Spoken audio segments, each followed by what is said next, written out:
wala na'y kasakit nga atong matagamtang dito ta ninyo mauban.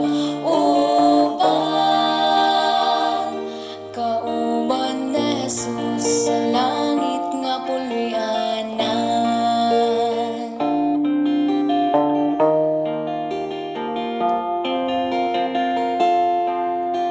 Ikaw na higugma dinhi sa kalibutan, kay ang imong bahandi labaw pa sa uban. Igsud sultihan ko ikaw, biyahe ng tanan, o magtigong tagbahandi dito sa langit nga puluyan. Adto ta sa langit nga arang tangpuyan, diin wala na'y kasakit nga atong matagamtang dito ta ninyo mauban. Kauban na Jesus sa langit nga puluyanan. Adto ta sa langit nga arang tangpuyan, diin wala na'y kasakit nga atong matagamtang dito ta ninyo mauban. Kauban na Jesus sa langit nga puluyanan. Kauban na Jesus sa langit nga puluyanan.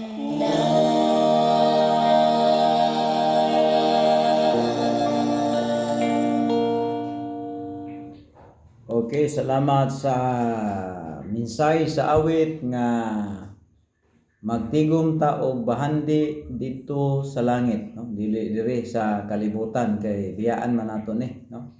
Biyaan nato ni. Okay?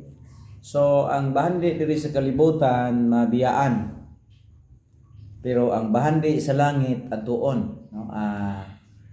Matod pa sa English, you must decide right now the two kinds of wealth or two kinds of treasure. Bahandi nga biyaan ug bahandi nga doon. So you can choose it. You can choose it. Unsa nga klase sa bahandi nga gusto nimo himuon karon, no? That is the day. This is the day that have opportunity to doing to saving our treasure, no? Kung diri ka magtipo og bahandi sa kalibutan, daghang kag property, daghang kag butang, pero pagkamatay nimo imo ra nang ipasa dito sa imuhang mga kaliwat, no? Nya undo maayo man puna, pero sa akong tan-aw mas maayo ginang ang bahandi nga imong haguan karon, imong madala dito sa langit, no? Dito sa langit. Okay, salamat kayo sa atong mga viewers sa Facebook o sa YouTube channel nato. So live kita karon og usa ka maayong butang nga atong pagatun-an ni ining orasa sa nining takna, no? Wa ko kabalo kung kinsay mo tan-aw aning akong video sa YouTube, pero ako ning gibuhat, ididikit ko ni para sa Dios, kay nagtuo ko nga kining gibuhat nato diri basta tinuod o kinasing-kasing lang ang imong motivation na ini nga para sa Dios. Dili ni sayang, no? Kita labay ra man kita dinhi, pero mo na nga naghimo ko daghang video sa YouTube kay mao na yung mga legacy nato, no? Legacy nako pananglitan kung kwaon ko sa Ginoo ang mga video nga naa sa YouTube nga na-upload mapasa ni sa nagkainlaing generation. So kung di pa mahitabo ang rapture, no? kung dili pa mo balik si Kristo sa kalibutan aron kwaon niyang mga luwas. So makapasa pa ni sa mga laing mga henerasyon. So mo na motivation ako, dili kay pareha sa uban nga naghimog og nag-vlog, naghimo og mga kanang gitawag nato bitaw o kanang video gi-upload sa YouTube kay ang ilang lunging someday mag-viral o niya naa sila in return naa sila makuha nga panalangin, no? Pero kining ako lahi ni gibuhat ko ni kay usa ni sa mga buta nga nakita nako nga makahimo ta sa pag share ngadto na sa mga lain nga henerasyon, no? Sa ato karong henerasyon basin way ganahan ani mo tan-aw, but the next generation basin og kini nga video gamiton sa Dios aron nga muhatag kanila og duga nga kana ba nga kahibalo o makatabang nila sa paggiya sa pagpangita sa gitawag og kaluwasan, no? Pagpangita sa kamatuoran, pagpangita sa kaluwasan, no? Okay, so inyong ubos nga alagad si Brother o Pastor Robin Iramis diri sa Temple Heights Baptist Hingoog City. Nagapanginbitar o nagapanginbitar kan inyo nga inyong inyong tan-awon kining video nako. Wa ko kay balok kinsa ni nga mga tawo nga pwedeng makatanaw ani, pero akong pagampo nga kini gamiton sa Dios alang sa paghatag og dugang nga kasayuran dito na sa laing mga henerasyon. Kung dili man ni karon magamit karon sa henerasyon, maybe someday or next generation makakita niini og sila makabaton sa pagsalig ngadto sa tinuod nga manuluwas nga mao si Jesus Christ. Alright, so niining taknaa magatuon kita sa pulong sa Dios. Atong gitan-aw nga ang church gitukod ni Kristo naa sa 28 o 33 AD. 28 to 30 AD mao na ang mga perspective o mga approximately nga mga years nga gitan-aw nato nga mao na ang panahon nga si Kristo nagtukod sa iyahang grupo. Okay? So kanang word nga iglesia walay laing nagamit ana, karon daghan kay nagamit ana, pero sa panahon ni Kristo walay laing nagamit anang church mao ra gyud si Jesus Christ. Kanang pulong church hinglugwa na sa ngabil ni Kristo. O nga ato makita nga kasagaran sa una pag-ari ni Kristo sa kalibutan, doon na mga giant religion nga gitawag nato og mga giant religion nga naglihok na og naa na dito sa Jerusalem during the time sa panahon ni Jesus Christ, no? Ato makita diha nga kining ato ang pagwali dinhi sa YouTube, paghatag og dagko nga mga info mahitungod sa gitawag og kamatuoran, no? So naa sa 28 o 33 AD, 33 AD. So kuno muna ang mga approximately nga mga years, no, nga si Kristo nagtukod sa church, no? O nga atong makita nga ang church gitukod niya gihatagan gyud ni Kristo og dako kaayo nga gitawag pagtagad ang church, kay gitawag din niya og gitawag ni niya og kanang pangasaw-unon, gitawag ni niya og lawas, gitawag ni niya og gitawag na to mga higala og kwauno ni niya, no? Kwauno ni niya. So ingon si Jesus Christ, Peter, upon this rock I will build my church. So pagsulti ni Christ ana is 28 AD. This ana niya gisulti dito sa Jerusalem, no? During the time sa panahon sa iyang pagtukod og iglesia. O ato makita sa Matthew chapter 4, ang meaning church sa Griego gitawag sa ekklesia, nga ang buti pasabot sa ekklesia sa in English is called out for the specific purpose. Called out for the specific purpose, no? Mabasa na diha sa Matthew chapter 4, human si Kristo o pabaptize nga to ni John the Baptist sa Matthew chapter 3, ang chapter 3, ang sunod ana chapter 4. O baga ang Biblia walay chapter 1, chapter 2, chapter 3, chapter 4 apoy verses ana ang original gid nga Bible. Pero sa ato karong panahon gibutangan na para sayon pangitaon ang mga bersikulo nga gusto nimong basahon. So pero sumpay ra na siya, no? Human sa chapter 3, human baptism ni John the Baptist, human pagbaptize ni John the Baptist ngadto ni Jesus Christ, nagsugo din siya ang ministry, nag-fasting siya in chapter 4. Dayon human niya fasting diha, human niya og baptism, nagsugo siya fasting sa chapter 4:1. Imo na basahon diha, no? Ang chapter 4. Pag abot diri sa 18, chapter 4 verse 18, diri na siya nagsugod sa iyahang pagtukod sa iglesia. Ingon dinhi, and Jesus walking by the Sea of Galilee, asa gani si Christ naglakaw dito kuno sa daplin sa baybayon sa Galilee. Actually si Christ taga Nazareth siya, pero kining Nazareth usa sa mga barangay nga sakop sa Galilee. Kumayo ta Galilee, mura siyang town ug naa po diha ang Nazareth. So ang Nazareth usa siya ka lugar karon nga worse kaayo diha nga daghang mga maldito, ang gitawag notorious place na sa Galilee.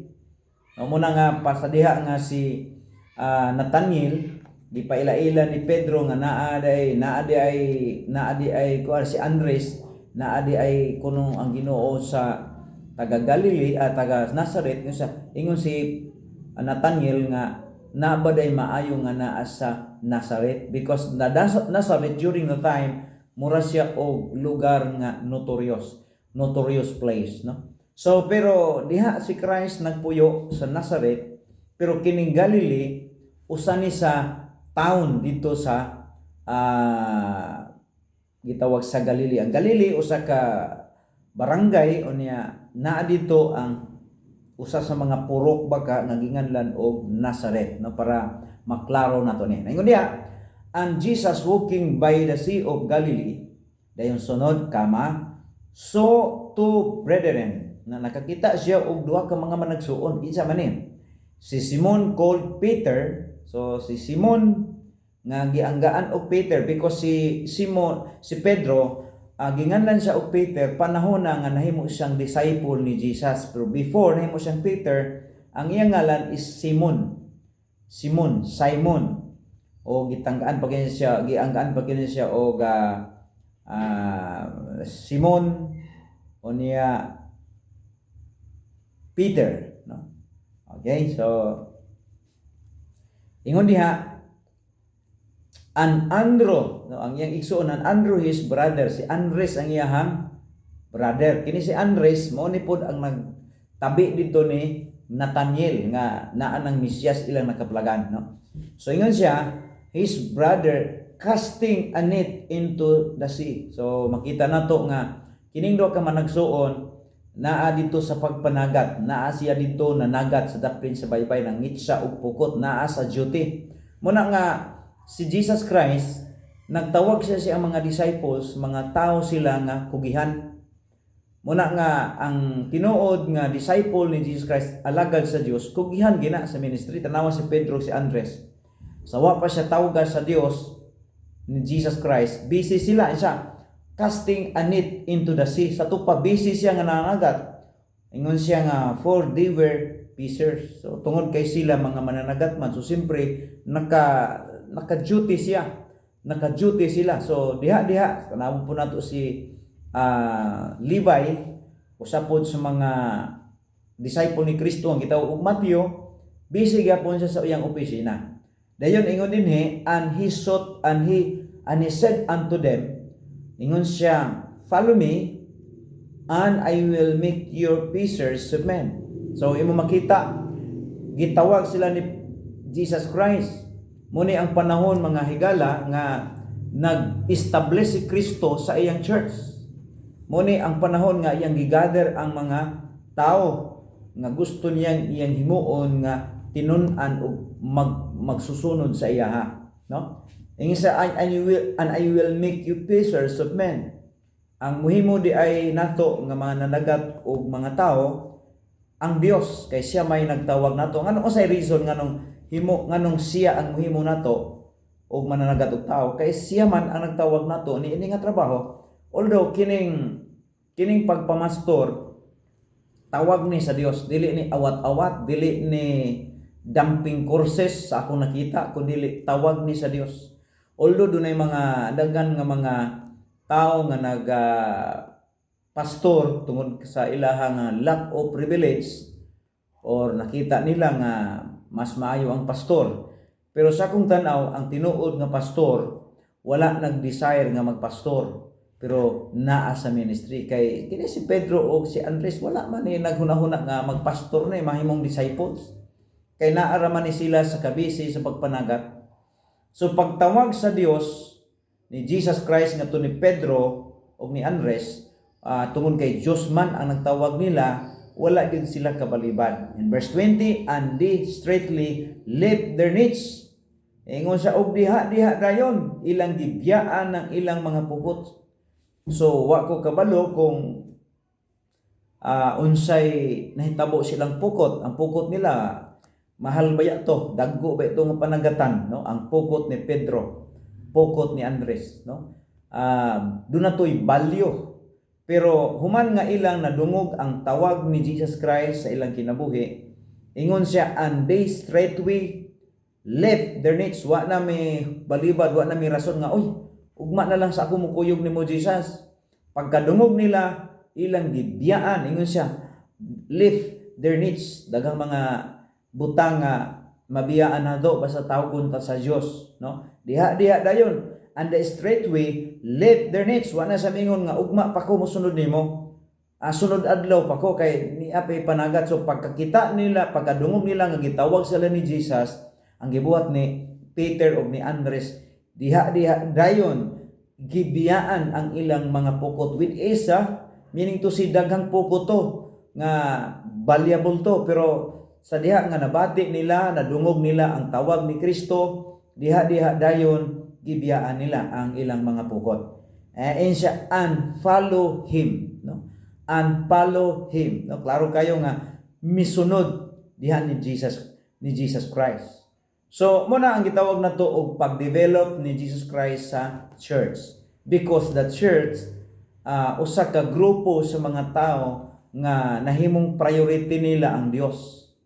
Ang church usa ka pundok sa mga tao nga nahimo nilang priority ang Dios sa ilang kinabuhi. Sama ni Pedro, sama ni Andres, nga sa diha nga sila nakadungog sa tawag sa Dios, ingon they straightway lift their nets and follow him. Lisod ni kung wala gyud ka tawag sa Dios, abi ninyo dili ka kabiya sa mga kalibutan nga mga butang, no? Now, ingon din pagka tawag na niya sa duha, verse 21, and going on from thence, he saw other true brethren. Siya, and going on from there, thence, he saw other two brethren, James, the son of Zebedee, and John, his brother, in a ship with a Zebedee, their father. So pag human niya og tawag ni Andres o ni Pedro, ni Simon, may padayon sila og lakaw. So nakakita na po sila duha ka mga managsuon nga si James o si John nga anak na si Zebedeo, o kauban sa iyang amahan nga nagtahi sa ilang mga pukot. Siyempre kay ang pukot dunay mga gisi, sumutong gitahi niya kauban sa iyahang amahan. Dayon pagkakita ni anak nila, ingon dayon, and their father their needs and mending their needs, and he called them, no? Ayo makita nga primero naglabay og nagat, sunod kita sila og naglimpyo sa ilang net, nagtahi sa ilahang mga net nga panagat. Then in verse number 22, And they immediately left the sheep under father. Duha na kabuk ang sa primero gibiyaan ni Andres o ni Pedro, niche pa lang, pero sa case ni James o ni John, bukat-bukat na ni kay dili man lang nit ang ilang gibiyaan dito kundi ang ilang sakayan o ang iyahang amahan, no? So baga kung imong tan-awon ang church di ay mga tao di ini sila nga dunay gipamiyaan,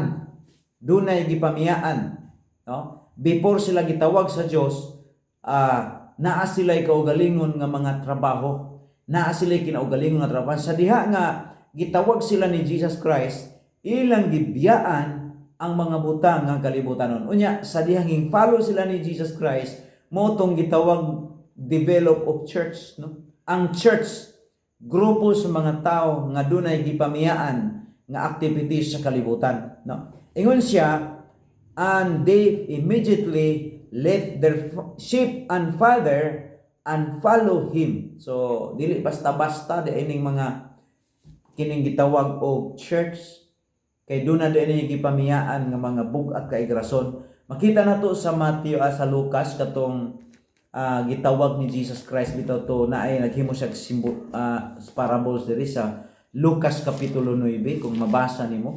Pari-parihan ni ba? Pari-parihan ni ba ang hitabo dinhi?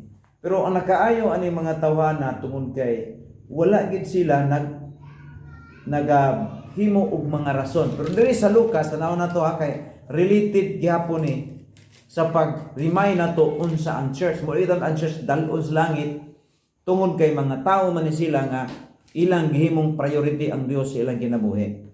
Ingon diri ang Lucas 9 atong basahon niya para makita nato ang mga butang dinhi nga makakita nato, no, nga parihar gyapon diri sa gihisgutan mga higala sa Matthew kapitulo 4. Ningon diri sa Lucas 9 versikulo 57, samtang naglakaw sila, may usa ka tawo nga miingon kang Jesus. Na sa tupad naglakaw ni si Jesus Christ kauban sa mga disciples niya, dunay tawo nga nakakita nila. Nga pa samtang naglakaw sila, kining sila ani ang kauban ni Jesus Christ katunang 12 disciples. So diha nga naglakaw sila, adunay tawo nga ilahang nakit-an.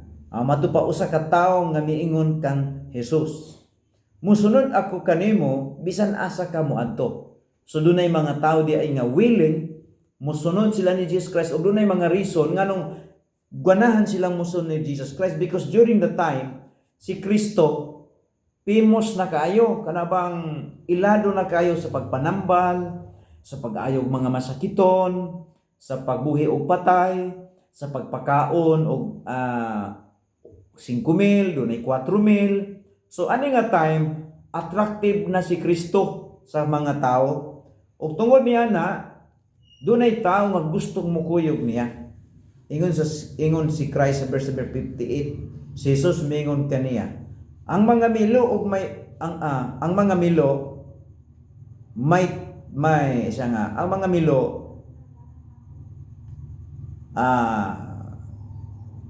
si Jesus mingon kaniya, ang mga milo may taguanan ug ang mga langgam may mga salag apan walay kahigdaan o kapahulayan ang anak sa tao. So makita na to no nga gisulti ni Jesus Christ nga musunod ka nako nga ang anak gani sa tao bisan gani kaunlanan siyang ulo, wala maayo pa gani ang milo kay naibangag ug ang langgam na isalag. So gisulti ni Jesus Christ nga kining tawhanan nakakita magud si Jesus Christ sa hunahuna niya nga gusto siya musunod ni Jesus Christ aron mahimo ba tingay siyang sikat, makapanag-iya sa daghang butang, property. So gisulti ni Jesus Christ nga ang mga milo maayo pa kay naay mga bangag, ang langgam na ay salag, pero ang anak sa tao, si Jesus Christ na bisan gani kaunlanan sa iyahang ulo, wala gayoy kapahulayan. So makita na to nga kining pagtawag sa Dios, kung tinawag ka sa Dios nga mahimong membro sa church, ang imong hunahuna dili parehas aning duna kay giapas. Daghan sa mga tao karon nga nagsunod kuno sa Dios Pero ang katuyuan dili tungod sa Dios kundi tungod sa mga butang nga ilang giapas. Muna nga giribadlong sa ni Jesus Christ sa kung maunay imong hunahuna, maunay intention nimo nga mosunod ka nako para nga makabaton ka ng mga butanga. Sorry, ingnon ta ka nga ang mosunod ka nako wala gani maayo pa ang mga milo, maayo pa ang langgam kay doon na pay salag nga ilang kapahulayan apan ang anak sa tao bisan kaunlanan si ang ulo walay kapahulayan, walay lugar. So makita na to mga higala nga ang pagsunod ni Pedro, ang pagsunod ni Andres, pagsunod ni John, ni James, pagsunod sa 12 disciples except ni Judas wa toy labo ta 11 disciples, ang ilang attention dili tungod sa ining mga butanga nga nakita ni ining tao sa Lucas 9:57. Wala ni lahi ang ilang pagsunod sa Ginoo tungod ang ilang gisunod ang Dios. Muna tinuod nga mga tinawag sa Dios nga bahala og walay kwarta basta musunod siya sa Dios. Muna ingon ang Bible sa gitawag sa nagpadayon na nato nga pagkatuon nga ang tinud anay nga mga followers ni Jesus Christ, mga tao sila nga ang top number 1 sa ilang kinabuhi mao si Jesus Christ. Muna ang church, muna ang nature sa church, dili kay magpamembro ka sa church para mudato ka. That is wrong. Daghang kayo karon nga mga preacher nga nagsigi og wali nga prosperity gospel. Pero kung imong tan-awon ug tun-an nimo ang kinabuhi sa mga apostoles, makita na to nga nangamatay sila gani nga wa gani sila nakaangkon og mga bahandi, no? Kay ang ilang bahandi mao si Jesus Christ, no?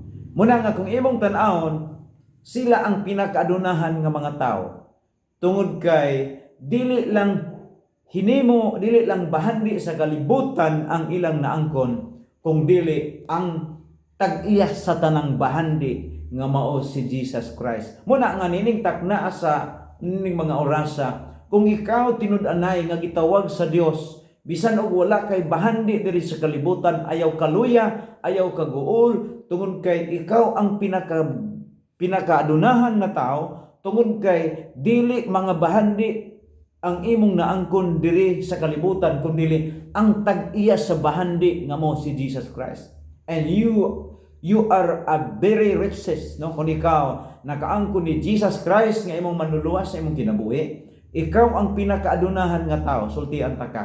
Tungod kay ang naangkon nimo ang tag-iya sa tanan nga bahandi diri sa kalibutan, no? So mo na yung atong nakita din eh.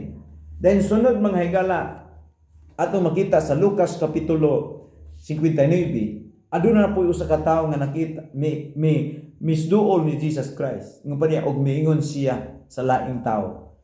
Kining primero nga tawo atong makita sa imi-approach ni Christ.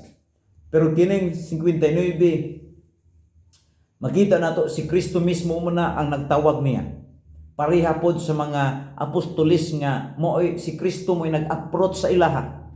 Og sila misunod ni Jesus Christ nga wala gayoy pakapin nga likramo ug bagulbol. Wala hilom kayo. Ingon ang Bible sa 59 sa Luke chapter 9 verse 59. Og miingon sa laing tao, sunod ka nako. Dunay tao nga iyang ginang sunod ka nako, gitawag siya sa Ginoo. Pero unsay response ani nga tao apan niingon ang tao, Ginoo, muuli una ako aron paglubong sa akong amahan. Di ba? Kung imong tan-awon ang mga apostol sa dihang gitawag sila sa Dios mga higala, wala gid sila naghimo og statement nga nagbalibad. Wala gid sila giluwatan nga pulong nga hingbalibad sila. Pero kini mga tawhana, hingbalibad siya isa apan mingon ang tao, Ginoo, muuli una ako aron paglubong sa akong amahan. Buti pa sabot, dili si Kristo ang priority sa ilang kinabuhi. Ang ilang priority mao ang ilang mahal sa kinabuhi. Katong primero kaganina nga tao sa 57, makita na to nga ang priority niya mga butang sa kalibutan tungod kay gisulti man ni Kristo ang mga hiyang hinungdan ug nakita niya siyang kinabuhi nga mo de hinungdan nga gusto siya mosunod sa Dios aron nga makabahandi sa kalibutan. Then ingon si Christ, Ingon si Christ Jesus mitubag. Pasagdai ang mga patay nga maglubong sa ilang mga minatay. Apan ikaw, lakaw ug iwali ang paghari sa Dios. So, gitubag sa ni Jesus Christ nga wa man gani ni nagbalibad ni mga apostol sa diya gitawag ko ni sila, biyaan man nila ilang pukot, biyaan nila ang papa. Ikaw noon nga patay na imong papa, di na sapayan pa na nga imuhang unungan kay patay naman. Pero yung sa iwali apan ikaw lakaw ug iwali ang paghari sa Dios. Buti pasabot ba nga kung tinuod kang followers ni Jesus Christ, kung tinuod kang member sa church, walay lain nga buhaton nimo gawas sa pagtuo o pagsunod niya, kay siya man ang imuhang priority. Who is your priority in your life right now? Kinsa man ang imong priority karon? No? Tungod kay kung dili nimo masibaluan ang imong priority, kung dili ang Dios ang imong priority sa imong kinabuhi, I know you have another priority of your life. O basin mga butang diri sa kalibutan. Og miingon si Kristo, ingon siya sa verse 61, may laing tao sab nga miingon, musunod ako kanimo Ginoo, apan tuguti una ako sa pagpauli aron pagpanamilit sa akong banay. Di ba? Tanawa ko nung mga apostol sa ding gitawag si Ginoo, naba sila mga rason nga sama ani wala. Apan si Kristo mitubag, si Jesus mingon kaniya, kinsa gani kadtong nagsunod og pagdaro ug unya magsigi og lingi sa likod, dili angay sa paghari sa Dios. Puti pasabot, mga butang, mga hilaw nga mga katarungan, dili mo dawat ang Ginoo. Kanang mga katarungan nga mga hilaw, katarungan nga dili reasonable, kana kita mingon ka nga dili na sa kumusimba karon kay sunod domingo na kay na ako'y lakaw. Dili gina madawat sa Dios. Dili gina madawat sa Dios. Why? Because we believe nga ang Dios dili magpabalibad. Muna nga ang church i-rapture kini siya. Tungod kay ang church nga iya sa Dios, ang Ginoo mo'y ilang priority sila kinabuhi. Ang opening sa church mao ang pagsaka ni Kristo sa langit, ug ang pag-close ni ini mao niya ang iyang pagkanaog nga naa sa sibabaw sa panganod aron pagkuha sa mga luwas. Ug sa ato karong kapanahunan, balikon ako sa makadaghan kining rapture very close in our time, very close in our present time. That's the reason that we need to be prepared always. The rapture of the church. Kung ikaw wala pa ka maluwas, gusto niyo maluwas ka, mamembro sa church, pwede nga muduko sa ulopiyong sa matao mag-ampo tas sunda kaning sa klases pag-ampo. Himua si Kristong priority sa imong kinabuhi. I ask questions tonight for you, my friend. Who is your priority in your life? Kung dili pa si Christ ang priority sa imong life, pwede nga mahimo kag mga pag-ampo karon alang sa nga atong himuon si Kristo nga priority sa imong kinabuhi. Mag-ampo ta sunda kang klase sa pag-ampo. Ginoong Hesus, salamat nga among nakita ang imuhang pagkagamhanan. Ginoong Hesus, salamat sa imong pagpakamatay sa krus aron pagbayad sa kasalanan sa katawhan. Busa ni ining taknaa Ginoo sa ngalan ni Jesus nga Nazaretnon, gihinusulan nako ang akong mga sala ug pasaylo ako sa sayop na kong pagtuo. Ginoong Hesus, pasudlon ta ka sa akong kinabuhi. Himuon ta ka nga Dios ug manuluwas Ginoo. Luwas ako ug tagay ko sa kinabuhing walay katapusan. Dawaton ko ikaw nga akong personal nga manuluwas ug ikaw na ang mahimong hari sa akong kinabuhi. Kining tanan akong gitugyan og gilauman nga madawat ang imong mga saad pinagi sa ngalan ni Jesus. Amen. Higala kun imo kining gibuhat diha sa imong himutangan, usa ka matahom nga saad sa Dios alang kanimo nga ikaw usa ka manununod sa mga butang nga langit no. O nga one day moatubang ta sa Ginoo. Unya ang buhaton nato mao ang paghatag og dako nga panahon sa Ginoo. Panahon sa Ginoo. Okay, so magtigom tagbahandi sa langit. Kini yung ubos nga lagad Pastor Ruben Irami sa Temple Heights Baptist Church, Singog City, Independent. Manamilit og mayon nasab kaninyo ang pagigugma sa pulong sa Dios mao pagigugma sa kinabuhi. Apan ang pasalikway nini mao ang pagigugma sa kamatayon. Maayong adlaw sa tanan. kalibutan dili ni ang atong puloy-anan kay ako sa